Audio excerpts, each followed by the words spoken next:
pertama naik dari lapak 49 atas nama Ucang Angge dengan berat 3,35 kg.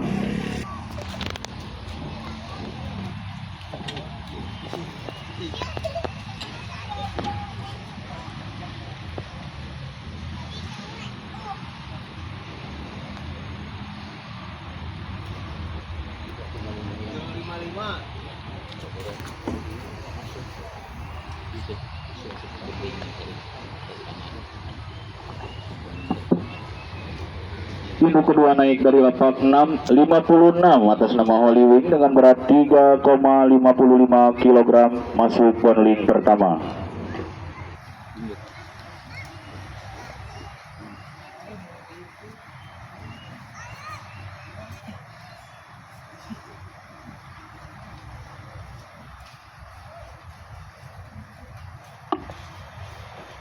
Ikan paniran pertama akan segera kami turunkan.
Ikan induk yang keempat naik dari lapak 79 atas nama Ken Koi dengan berat 3,00 kg.